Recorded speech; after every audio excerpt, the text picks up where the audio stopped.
तो आज हम बात करने वाले हैं पश्चिम बंगाल की राजनीति में आए उस भूचाल की, जहां एक सरकारी एजेंसी के छापे ने मुख्यमंत्री को ही सीधे मैदान में उतरने पर मजबूर कर दिया। ये कहानी है सत्ता, राजनीति और कानून के बीच की उस महीन लकीर की, जहां सब कुछ दांव पर लगा था। तो सवाल ये है कि आखिर उस दिन हुआ क्या था? कैसे एक रूटीन लगने वाली जांच एक केंद्रीय एजेंसी और एक राज्य सरकार के बीच सीधी जंग में बदल गई? चलिए इस पूरे मामले की तह तक चलते हैं और परत दर परत इसे समझते हैं। तो चलिए कहानी की शुरुआत से शुरू करते हैं। तारीख थी 8 जनवरी 2026।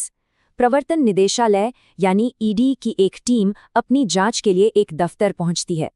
लेकिन ये कोई मामूली छापा साबित नहीं होने वाला था, बिल्कुल नहीं। देखिए घटनाएं कितनी तेजी से घटीं। सुबह सुबह ईडी की टीम आईपैक के दफ्तर पहुंचती है और कुछ ही घंटों में खुद मुख्यमंत्री वहां मौजूद थीं, और आरोप ये है कि वो कुछ दस्तावेज और एक फोन लेकर वहां से निकलीं। बस यहीं से पूरा मामला भड़क गया। अच्छा, ये जानना बहुत जरूरी है कि ईडी के निशाने पर ये आईपैक था कौन? आईपैक यानी इंडियन पॉलिटिकल एक्शन कमेटी, ये वो कंपनी है जो बंगाल की सत्ताधारी पार्टी तृणमूल कांग्रेस यानी टीएमसी की पूरी चुनावी रणनीति तैयार करती है। और बस इसी कनेक्शन ने इस साधारण से दिखने वाले छापे को एक जबरदस्त राजनीतिक तूफान में बदल दिया। अब जरा ईडी को भी समझ लेते हैं। ये केंद्र सरकार के तहत काम करने वाली एक एजेंसी है जिसका काम है बड़े बड़े आर्थिक घोटालों की जांच करना। तो जाहिर है जब ये एजेंसी किसी राज्य सरकार से सीधे टकराती है तो ये सिर्फ एक जांच नहीं रह जाती, ये केंद्र और राज्य के बीच सीधी टक्कर का मामला बन जाता है। और ये लड़ाई सिर्फ नेताओं तक ही नहीं रुकी, जल्द ही सड़क पर केंद्र की एजेंसी और राज्य की पुलिस दोनों आमने सामने आ गई। और इस टकराव के बाद दोनों तरफ से जो कहानियां सामने आईं वो एक दूसरे से बिल्कुल ही अलग थीं। दोनों पक्षों के आरोप एकदम एक दूसरे के उलट थे। एक तरफ ईडी का कहना था कि भाई हमें तो काम ही नहीं करने दिया गया, हमें धमकाया गया। तो दूसरी तरफ टीएमसी का जवाब था कि ये सब राजनीतिक बदला लेने और हमारा चुनावी डेटा चुराने की एक साजिश थी। ईडी ने जो अपनी ऑफिशियल कंप्लेंट दी उसमें बहुत गंभीर आरोप लगाए।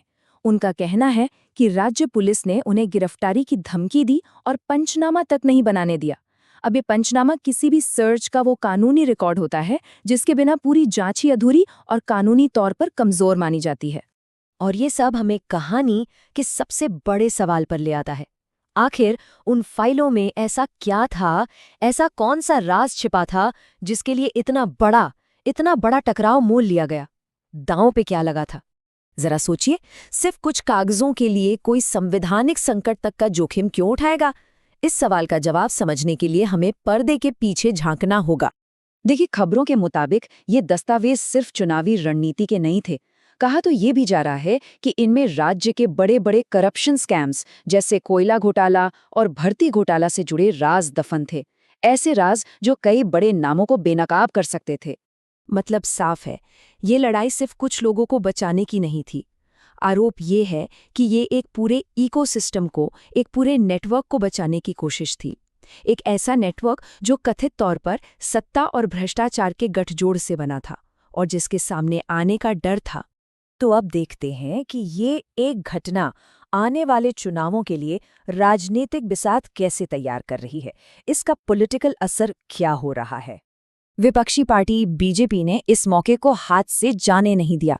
उन्होंने इसे भ्रष्टाचार का सबसे बड़ा सबूत बताते हुए एक नैरेटिव सेट कर दिया कि पूरा सिस्टम ही कॉम्प्रोमाइज्ड है। मतलब दाल में कुछ काला नहीं, पूरी दाल ही काली है। बीजेपी के लिए तो मानो ये घटना एक पॉलिटिकल गोल्डन टिकट बन गई है। अब वो अपना पूरा अभियान शासन और ईमानदारी के मुद्दे पर बना सकते हैं। वो इस पूरी लड़ाई को करप्शन वीएस कॉन्स्टिट्यूशन यानी भ्रष्टाचार बनाम संविधान की लड़ाई के तौर पर पेश कर रहे हैं। तो बात सीधी सी है, ये सिर्फ एक दिन की खबर नहीं है। ये 2026 में होने वाले पश्चिम बंगाल विधानसभा चुनाव की नींव रख रही है। एक ऐसा चुनाव जिसके नतीजे राज्य की राजनीति की दिशा हमेशा के लिए बदल सकते हैं। आखिर में ये पूरी घटना हमें एक बहुत बड़े सवाल के साथ छोड़ जाती है। क्या ये मुख्यमंत्री का अपने राज्य के अधिकारों को बचाने का एक कदम था, या फिर ये न्याय के रास्ते में डाली गई एक सीधी बाधा थी?